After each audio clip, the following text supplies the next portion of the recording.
Capítulo de número 2, versículo de números 10, 11. Quem encontrou, diga eu achei. Eu achei. Irmãos, eu não sei se vocês estão com sono ou com preguiça ou vocês estão esperando a mensagem.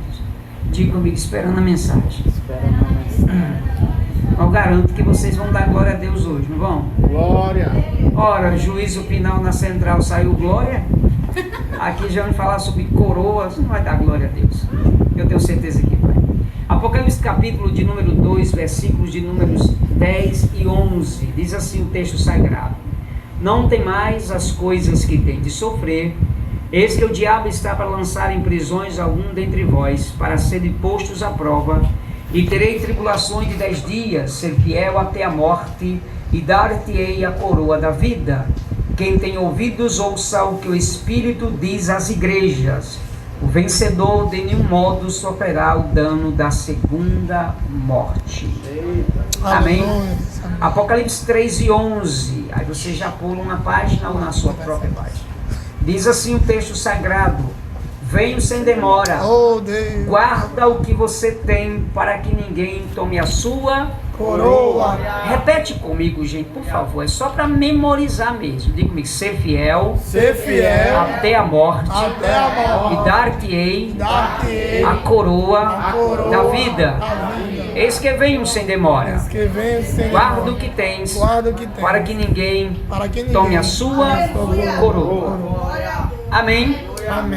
Podeis fechar a Bíblia se quiser acompanhar, deixa aberta, não tem problema, é até bom para que vocês possam acompanhar.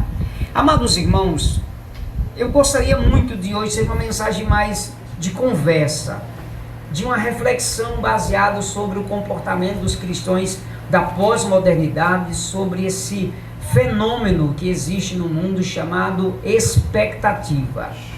Vivemos os dias de todo mundo aguardar ansiosamente por algo que amanhã pode acontecer. Nós estamos vivendo a época da Copa do Mundo e todo mundo hoje, quem não é crente, quem é crente também, está ansioso para chegar amanhã para assistir o jogo da seleção brasileira. Não é verdade, jovens? Sim ou não? Seja sincero. Oxi, não é pecado não. Olhe para mim, por favor. E essa expectativa fenomenal que existe hoje tem assombrado a igreja de Jesus. Preste atenção que essa mensagem é para você guardar ela no coração e começar a inflamar outras pessoas depois desse culto para dizer para eles que Jesus realmente está voltando. Aleluia! O ICP, o Instituto Cristão de Pesquisa, aquele site lindo que tem no mundo, que faz pesquisa sobre heresias, seitas no mundo todo, recentemente, em fevereiro desse ano, fez uma pesquisa no Brasil sobre o comportamento dos cristãos da Assembleia de Deus, especificamente sobre a nossa igreja. O ICP, o Instituto Cristão de Pesquisa, ele investigou as igrejas da Assembleia de Deus no Brasil e ele chegou a uma notícia muito assustadora. Ele descobriu que apenas 3,1% dos evangélicos da Assembleia de Deus pentecostais acredita na volta de Jesus convicto. Outros que eles dizem que ser mais de 60% acreditam que Jesus vai voltar, mas tem certas dúvidas em que tempo vai voltar, e será que Cristo vai voltar, e ele tem certa dúvida se vai subir. A outra porcentagem diz: eu não tenho certeza, até então eu não tenho convicção, porque eu acho que Jesus, já faz tanto tempo que a gente diz que vai voltar, o tempo está tão difícil, eu acho que Jesus desistiu da igreja. Isso assusta a gente que somos pentecostais, que damos glória a Jesus, que acreditamos na vinda de Cristo, mas que não guardamos a coroa que nos foi proposta nesses dias. Por isso que quando tem aquele pregador bem chato, igual o Birajara, diz assim: irmão, por que você não deu glória a Deus ainda? Aí você pensa que o pregador é chato. Não, é porque parece que você está na igreja e parece que a mente está lá no outro mundo. Uma verdade é que nós precisamos ter o privilégio de sabermos que nós somos a geração que estamos prestes a presenciar o maior fenômeno de todos os tempos, a volta de Cristo. Aleluia! Eu vou dizer com muito cuidado para ver se eu arranco um glória a Deus de você. Não tem problema, porque até o final você vai dar um glória a Deus seco, mas vai dar. Você e eu temos o privilégio de estarmos vivos hoje aguardando a qualquer momento a volta do amado Senhor Jesus. E eu vou explicar por que natureza eu explico isso, porque eu prego tanto sobre isso. É tanto que meus 2 livros que eu escrevi é só sobre arrebatamento e um sobre esmina. Isso é que eu chamo a atenção dos irmãos, onde eu tenho passado por aqui. Gente, não adianta. Olha para cá, por favor. Eu tenho liberdade. Depois eu converso baixinho com o pastor Keke e com a Erika aqui. Olha para cá. Porque eu vim entregar tudo que o Espírito Santo mandou para vocês aqui. Olha para cá. Eu estou chateado nos dias atuais desses pregadores que pregam numa igreja que a gente acha que tem unção. Desculpa a minha expressão. Olha para cá, homem de Deus e mulher de Deus não é determinado pela unção que tem. Não é pelo terno, pela gravata que se usa. Não é pelo nome estampado no outdoor. Não é porque tem seguidores no Instagram. Homem de Deus e mulher de Deus não é destaque na seara do reino porque tem um nome, porque é cheio de unção, porque faz milagre, porque tem uma boa oratória, porque tem sermão. Isso não determina que você é homem e mulher de Deus. Tem muita gente que acha que mulher de Deus é aquela do sapato de fogo. Que pregador de Deus, homem de Deus é aquele que sai sapateando, profetiza. Gente, olha para cá. Deus nos olha diferente. Não é pelo pela unção que nós temos, mas pelo caráter que a gente assume. E eu vou explicar por quê. É porque o próprio Jesus disse que naquele dia muitos dirão: Senhor, em teu nome. Você lembra das mãos vazias que vocês vieram hoje aqui? Em teu nome eu profetizei, em teu nome eu expulsei demônios, em teu nome eu fui o bambumão lá de Mossoró. Eu disse: eu não conheço você. Oh, Deus. Senhor, mas eu era o grande pregador que pregou no Brasil todo, que arrastou multidões, que tinha um monte de seguidores, que era famoso no Brasil. Eu não sei nem quem é você. Oh, Deus. Mas eu era cantora pop, que cantou nesse Brasil, no mundo todo, que todo mundo queria tirar foto comigo. Eu não sei nem como é o teu nome. Porque a nossa vida precisa ser examinada por Deus por aquilo que a gente nos guardou. Aleluia. Guarda o que você tem para que ninguém tome a sua coroa. Aleluia. Vocês estão me entendendo, gente? Glória. Estão assustados não, né? Eu nem comecei ainda, mas garanto que você não vai ficar assustado não. O livro do Apocalipse, gente, é um livro de estúpidas revelações. Eu amo esse livro, sou apaixonado por ele, já li centenas de vezes. E por que eu amo esse livro tanto? Porque eu descobri 2 coisas nesse livro que nos faz encantado. Eu me lembro agora da história, Érica, que a Joseneide de Pernambuco, quando comprou meu livro pelo Pão da Vida, eu estava no programa da missionária Clenilda, e ela ligou para mim, pastor, eu até rio, mas foi verdade. Eu estava vendendo meus livros, né? E aí ela ligou para a rádio do Pão da Vida do Chico Chagas e disse assim: queria falar com o pastor Birajara. E aí falei: irmão Birajara, eu sou a irmã Joseneide aqui do Pernambuco, eu sou uma empresária, vendo um cosmético e tudo, e eu queria te ajudar a comprar um livro seu. Aí eu disse: tá bom, minha irmã, eu mando pelo endereço do correio para você, o sistema módico é pouquinho. Não, irmão, eu quero pagar todo o livro. Quanto é o livro? Isso é baratinho, irmão. O livro, na época, que é a primeira edição, estava de 25, a segunda edição está 35, aí eu disse: é 25 reais.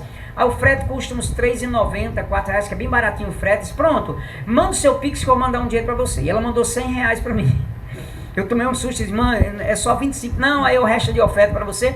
Aí eu mandei o livro para ela, né? E aí ela mandou uma nota para mim no WhatsApp da minha esposa, dizendo assim: Birajara, eu comprei na verdade o seu livro para te ajudar, porque eu tive pena de você.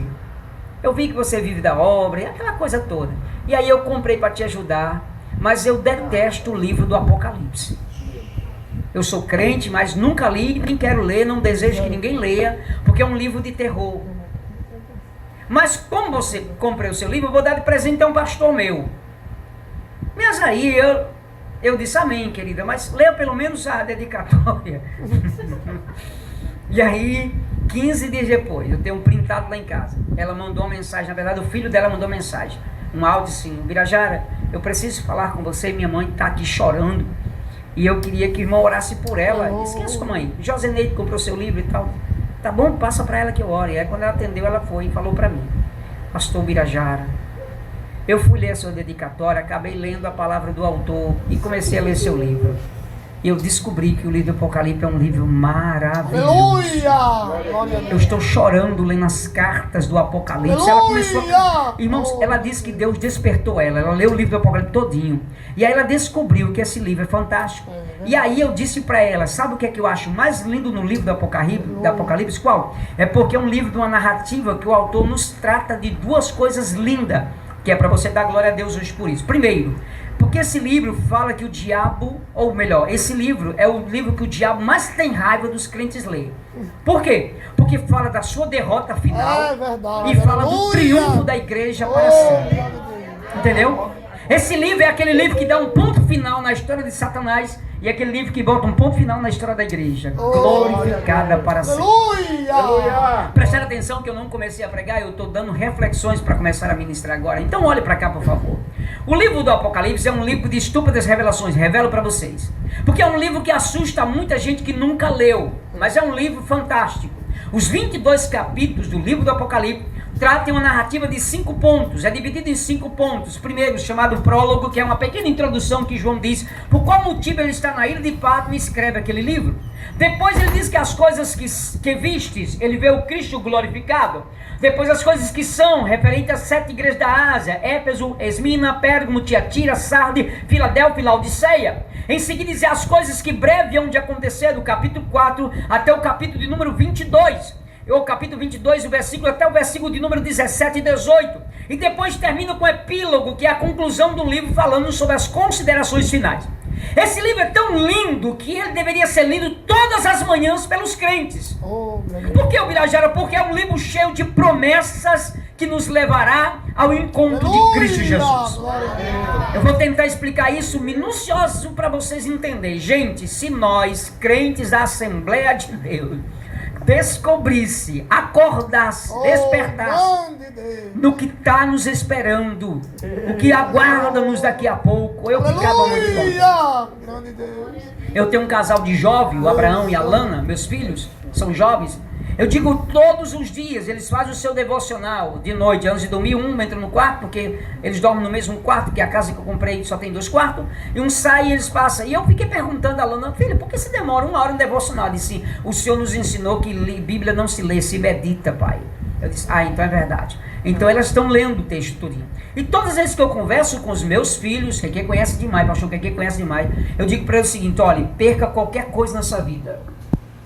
Porque nós estamos vivendo hoje, e eu me congrego numa congregação de classe média, classe alta, onde as pessoas batem bastante nessa tecla, isso que filhos, você tem que fazer uma faculdade, tem que ter um diploma na parede, maravilha, fácil, os jovens investam nisso. O meu filho está na engenharia na UFESA, minha filha vai fazer nutrição no próximo ano. Eu acredito que eles farão um sucesso, mas eu digo, primeiro, não pensem no que eu estou falando antes, mas pensem no que eu estou falando agora. Esqueça muitas das vezes os diplomas, mas não perca a coroa. Aleluia! Porque tem muito jovem que entra na faculdade, tem um lindo diploma na sua galeria, o seu auditório é cheio de pessoas visitando, porque lá o seu currículo é lindo demais, mas no tempo que passou na universidade perdeu a coroa, perdeu a graça, perdeu o brilho e perdeu a vontade de ser crente em Jesus. Olha para cá, é melhor você perder os tesouros dessa terra e nunca perder os tesouros eternos, porque a eternidade te revelará quem você é aqui hoje. Glória! Amém? Amém. Amém, jovens? Vocês estão assustados comigo? Vai ficar agora. Nós somos a geração, vou repetir isso 3 vezes essa noite, segunda vez. Nós somos a geração que estamos prestes a presenciar um fenômeno que nunca existiu. O retorno de Jesus será em breve. É só um toquezinho assim para vocês ficarem cantados. Quem esteve no EJAD do ano passado viu que eu fui muito enfático nisso aqui. Jesus está voltando. Aleluia! Ontem à noite na cerimônia eu toquei nessa tecla de novo. Eu disse, gente, presta atenção. Quando não der mais para morar nessa terra, quando o mundo não nos quiser mais aqui, quando a igreja estiver sufocada, Cristo nos levará para as mansões eternas para estar para sempre. Então me escute. Quando eu começo a tratar das igrejas da Ásia Menor, eu me identifico bastante com a segunda carta, ou a segunda igreja chamada Esmina. Esmina significa mirra, perfume, significa fragrância. Esmina está em um território chamado da Ásia Menor. Curiosidade para vocês entenderem, é a única cidade, ou melhor, a única igreja que resistiu, pastor Keke, ao tempo Todas as outras igrejas daquela região, das 7 igrejas da Ásia, todas foram destruídas com o tempo, mas Esmina continua de pé. A cidade chama hoje Ezemir, na Turquia. Quem for lá vai conhecer essa cidade, conhecer a igreja do famoso bispo Policarpo, bispo de Esmina. Essa igreja foi conhecida por uma igreja perseguida, mas que guardou a coroa e não perdeu nada na história. Gente, eu estou me arrupiando aqui, mas porque é linda essa história. Me dê sua atenção, me empreste os seus ouvidos, porque eu preciso contar essa história para você. Falando de vitória, Deus através de Jesus anuncia a sua segunda igreja, ou a segunda carta, a segunda igreja que se encontra na Ásia Menor, chamada de Esmina. Repete comigo, Esmina.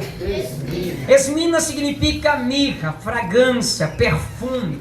Era uma igreja que tinha o cheiro de Cristo, mas uma igreja que vivia dentro de uma perseguição naquele período. Era período chamado período do governo do imperador Domiciano, um grande homem que destruiu muitas pessoas e perseguiu muita igreja naquela época. Porém, todavia, entretanto, era uma igreja que guardou a fidelidade do compromisso com Cristo. Aqui que eu acho lindo.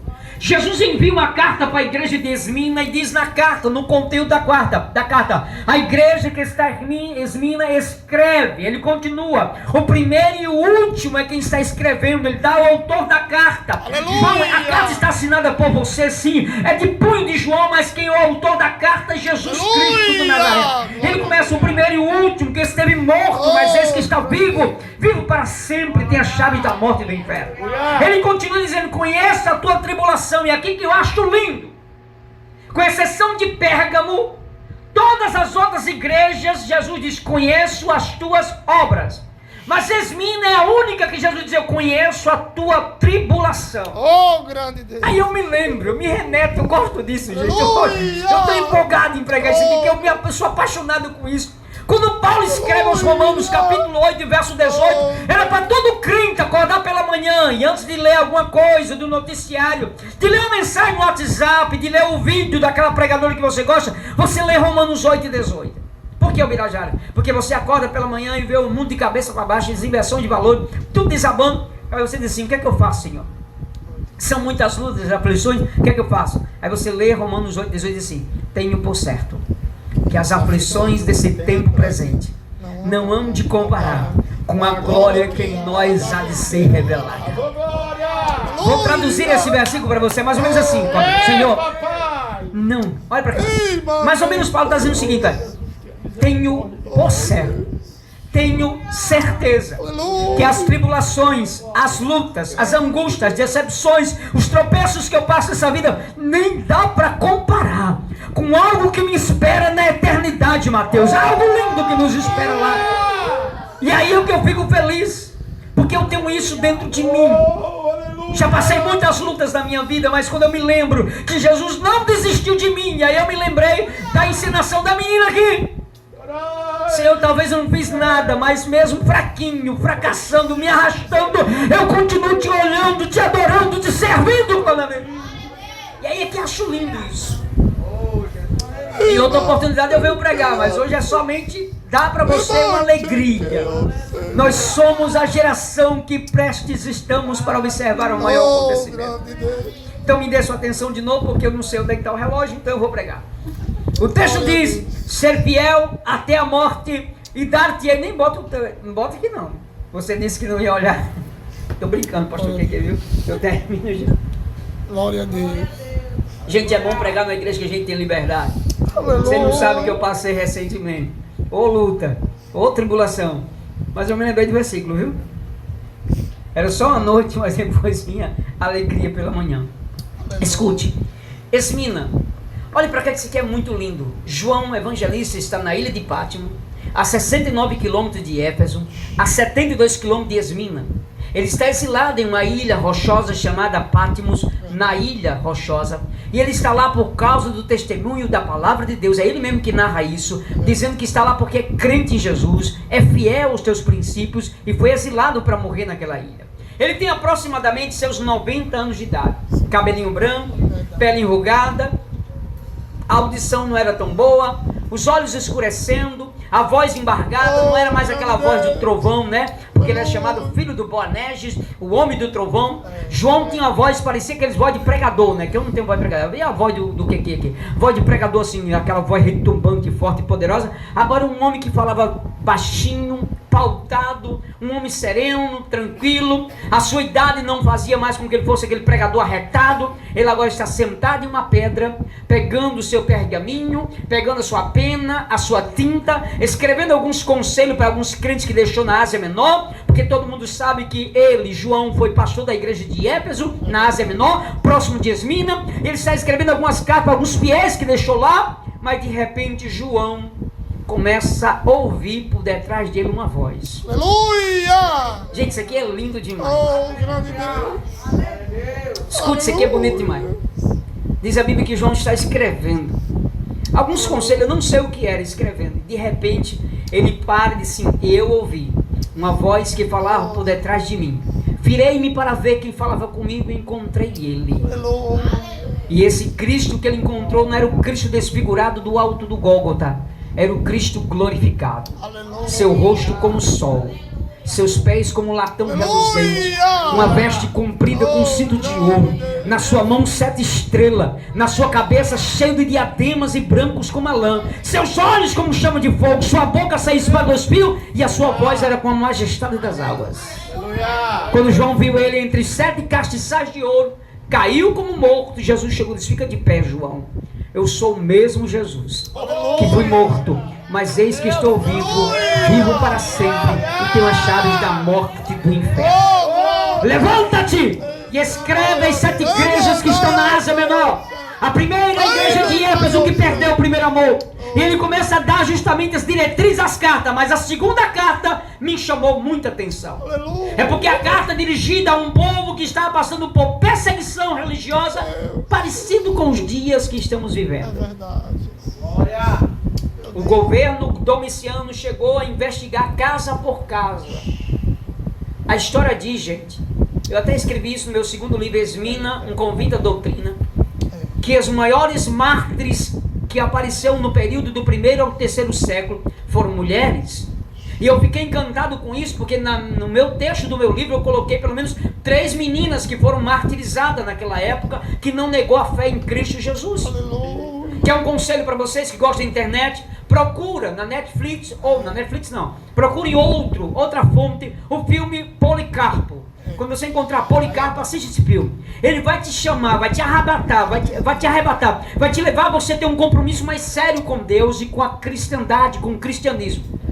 O bispo Policarpo foi um homem de Deus que ensinou os jovens da sua igreja a não negar a fé em meio a circunstâncias difíceis. Imagine comigo, para encerrar essa parte e para entrar na conclusão. A carta vem pelos navios que faziam os mercadores. Os homens que levaram os prisioneiros para as ilhas de Pátimo, quando voltavam, se colocava dentro, os pergaminhos dentro de tubos, e esses tubos eram colocados dentro de madeira, para que ninguém pudesse observar. João tinha alguns mensageiros que eram fiel a ele, eram crentes na ilha. E quando João mandou aquela carta à igreja de Esmina, a carta chegou até o bispo Policarpo. Imagine comigo se o bispo Policarpo fosse o pastor que só prefeito de sempre. E aí ele chegaria na congregação daqui do Canto do Amaro, e todo mundo que está aqui está passando por uma grande perseguição. Imagine comigo que o imperador mandou fazer o seguinte com os jovens, com a mocidade, com os senhores e senhoras, os ministérios, dizendo o seguinte: negue a Cristo ou vocês serão comidos por leões. E aí vocês estão aflitos, atribulados, angustiados, perplexos, mas não perderam a esperança. Mas aí o pastor pegou a carta que Jesus mandou e vai ler diante da congregação, e a carta está escrita assim: ao anjo da igreja em Esmina, a saber, eu, pastor Esmino, o pastor bispo Policarpo, essas coisas diz o primeiro e o último. Imagina a igreja olhando, do jeito que vocês estão me olhando, e dizendo assim: primeiro e último é um dos atributos de Jesus. A carta veio dele, que esteve morto, mas tornou a viver. Foi ele que ressuscitou, nós ouvimos falar. Ele diz: conheço a tribulação que vocês estão passando, e continua: a tua pobreza, mas tu és rico, e a blasfema dos que dizem se declaram judeus e não são, mas são sinagogas de Satanás. Aí Jesus, escrevendo, disse para a igreja o seguinte: não tema as coisas que vocês devem padecer. É verdade que o diabo vai colocar vocês à prova durante 10 dias. Vocês passarão por grandes provas, com grandes lutas, com grandes aflições, serão tribulações e tribulações durante esse período. Mas eu quero dizer uma coisa para você: ser fiel. Continua fiel até a morte, e no final eu vou te dar uma coroa da vida. Olha para mim, gente.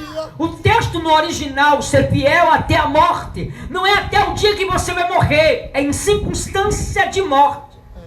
Ser fiel em meio às queimadas, em meio aos rios, ao meio das coisas que virão contra você, pegando você e colocando na guilhotina, e você não nega Jesus. Por quê? Porque você pode cortar o meu pescoço, pode me dilacerar, mas uma coroa me aguarda na eternidade. Olha para cá, porque eu preciso colocar isso no seu coração, gente.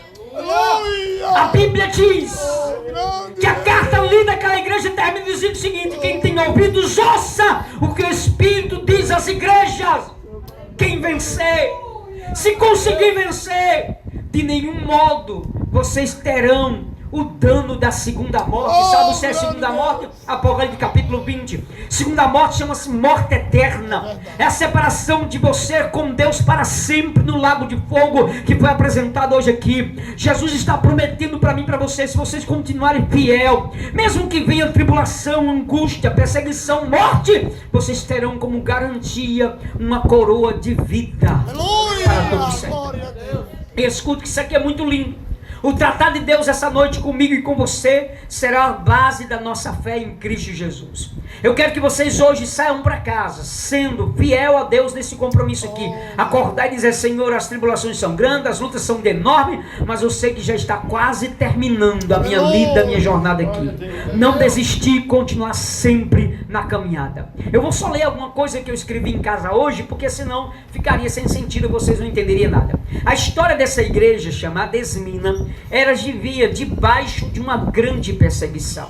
E aí eu me remeto a isso aqui, eu começo a me recordar, não fazendo uma autocomiseração, me destruindo mesmo, porque muitas pessoas pensam que quando eu conto isso é porque eu estou me achando que a igreja precisa passar por isso. De jeito nenhum. Mas eu disse isso há 4 anos atrás.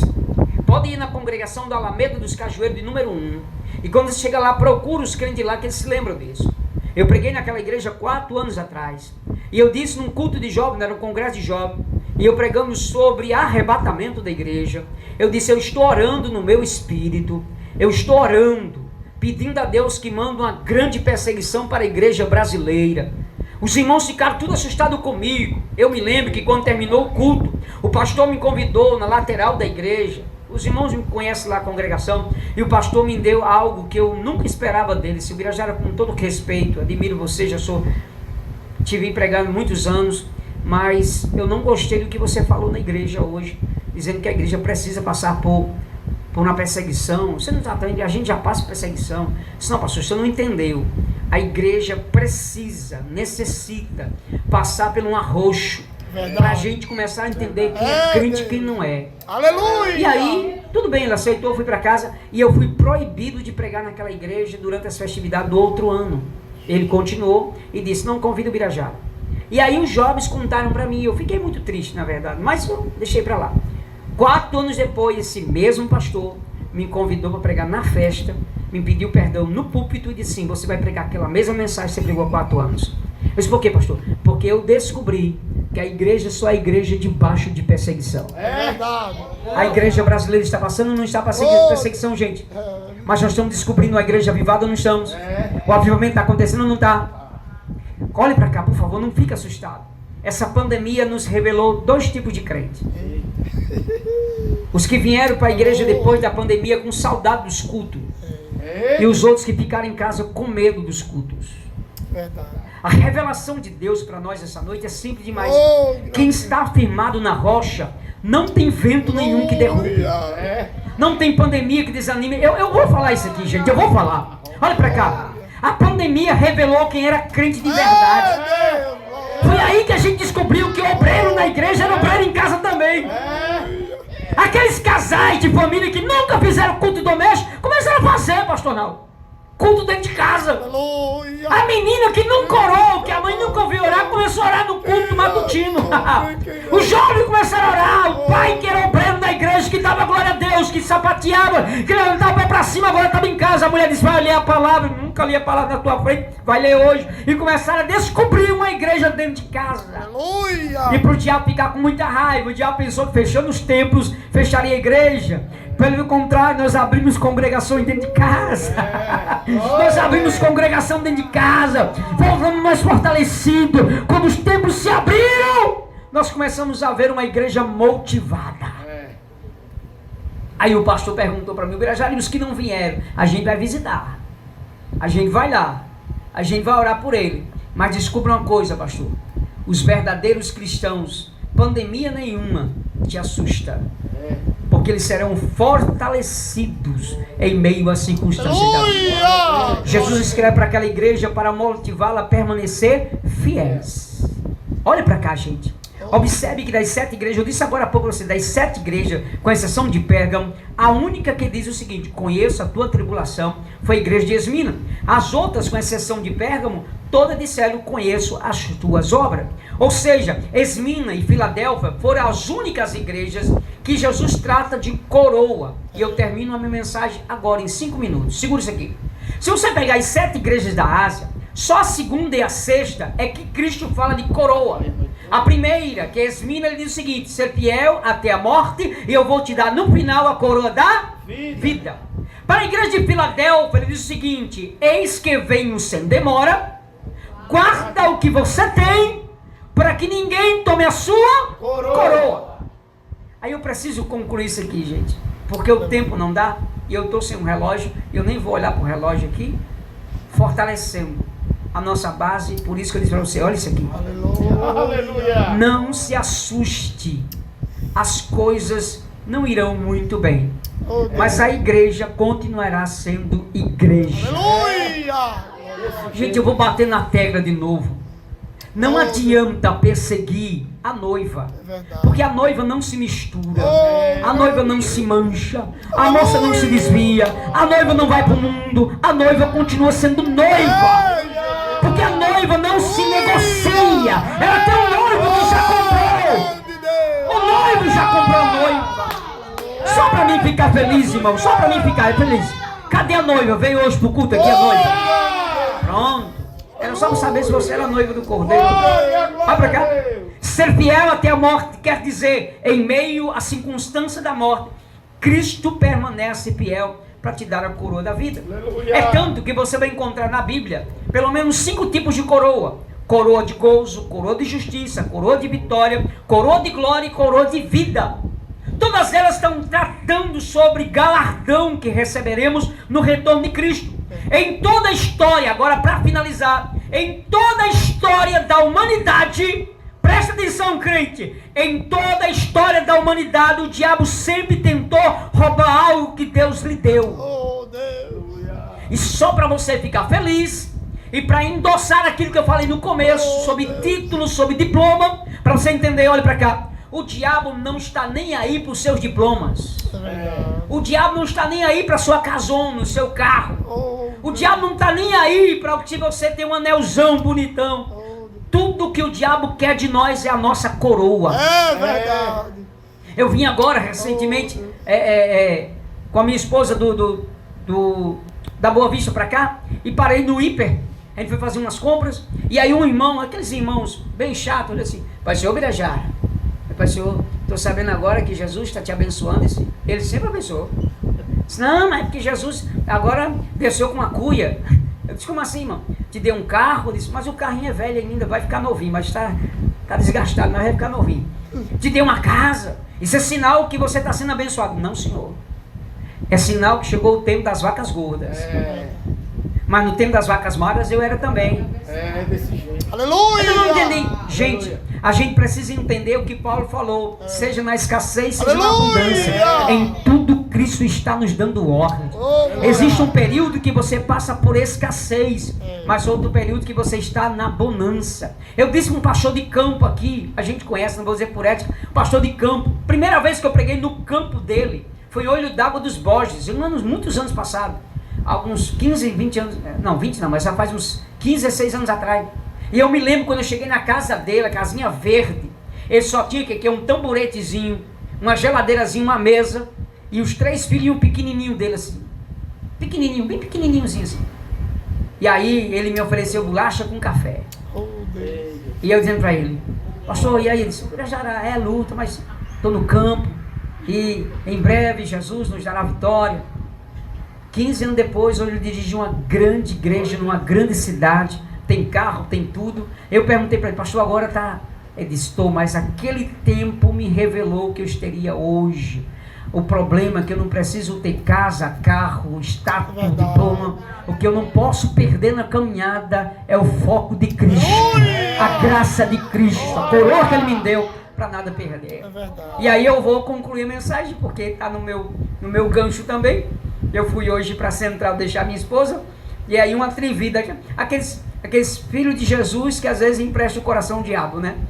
Chegou e disse, pai do Senhor, vai ficar no culto, não no coral? Não, eu vou pregar no Canto do Amaro. É pregar no Canto do Amaro? Homem, é longe, eu sei. Sabe onde é? Eu sei não, mas eu acerto. Vai de carro, vai. Que e a Érica lá deve ter, eles conhecem você demais, não vou dizer nunca. Deve ter feito lá um banquetão para vocês. Não me disseram nada não. Mas você vai mesmo assim? Vou. Mas você não é um pregador obrigatório? Eu sou. Você não cobra nada? Não, cobrei um centavo não. Mas você vai mesmo assim? Vou, querido. Por isso que você não presta para andar muito comigo. E aí eu vou contar isso para vocês, serve como lição para nós. Isso aqui é para todo mundo. Ele disse, por isso que você hoje anda nesse carrinho que Jesus tem misericórdia te deu uma casinha. Em 3 anos eu pregando, Jesus me deu um carrão, me deu uma casona e me deu status. Eu disse, sabe qual é a diferença entre eu e você, Gi? Qual é? Em 3 anos você teve sucessos materiais. Eu estou há 24 anos pregando. Agora Jesus começou a me abençoar. Isso qual é a diferença? A diferença é que você está construindo castelos aqui embaixo. Eu estou construindo lá em cima. Essa é a grande diferença. Não construa nada nesta vida que perece. O seu tesouro está na glória eterna. A ordem de Jesus a Filadélfia foi, guarda o que você tem. Para terminar, homens e mulheres que não perderam a sua coroa na trajetória. Olhe para cá. Você está pensando que Saul tinha inveja de Davi porque Davi derrubou Golias? Não. Você está pensando que Saul tinha inveja de Davi e mandou matar porque Davi era bonitão? Porque ele escrevia salmos, que era um compositor e quando orava, Deus trazia paz no coração? Não! É porque um trono lhe aguardava e uma coroa lhe esperava. Tudo que o diabo quer não é o seu status de pregador, de cantor, de homem, de mulher. Ele quer a sua coroa que Deus lhe deu. Esther, rainha Esther, do capítulo 6, versículo 100 em diante. Tudo que estavam preparando para destruir aquele homem é porque uma coroa esperava, um trono esperava a rainha chegar lá. Outra coisa linda, José do Egito, ou José no Egito. José, tudo que os seus irmãos queriam é que ele não chegasse até o trono. Olha para cá que isso aqui é lindo. Gênesis capítulo 37. Os irmãos de José não tinham inveja dele por causa da tua túnica de várias cores. Não, senhor. A túnica revelava o privilégio do filho. Ok, tudo bem. Mas a Bíblia diz que quando José tem um sonho que conta na mesa, ele já sabe o significado assim: deveras reinar sobre nós? Está pensando que vai ser rei e nós não seremos? Tudo que querem que você não tenha é a coroa que está proposta para você. Não são os títulos, as medalhas, os aplausos, nem o ministério. Tudo que o diabo quer de você é a sua coroa. Porque quem tem coroa reina, quem tem coroa governa. E todo príncipe e princesa que somos nós, somos homens de Deus e mulher de Deus que temos uma coroa. Olhe para mim, encerrando agora. Segura isso aqui para mim concluir. Nunca perca de vista Cristo. Perca tudo. Perca qualquer coisa nessa vida. Mas não perca a sua coroa. Aleluia. Não negocie. Francisca Carla, jovem da Canaã em Fortaleza, na Unifor de Fortaleza, saiu, trancou a sua faculdade de psicologia. Quando a sua mãe descobriu o fato que ela tinha trancado, foi procurar a reitora da faculdade. E quando procurou, a reitora disse, ela deixou porque nós queríamos negociar com ela. Olha, escute aqui. Ela não pode mais falar do Cristo dela na universidade. E aí ela disse assim, se eu não falar do Cristo, eu prefiro sair da faculdade. Ela disse, você vai perder um diploma em uma grande universidade e não será nunca uma psicóloga. Não tem um problema com isso. Procura outra universidade. Se não aceitar, não tem problema. Mas deixar de falar do meu Cristo, não deixo. Por quê? Porque ele me garantiu não um diploma, mas uma coroa de ouro na minha terra. Que Deus abençoe a todos vocês. Mas eu concluo a mensagem dizendo para você, Deus tem algo grande para vocês.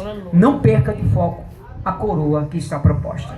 Que Deus abençoe em nome de Jesus. Obrigado, pastor.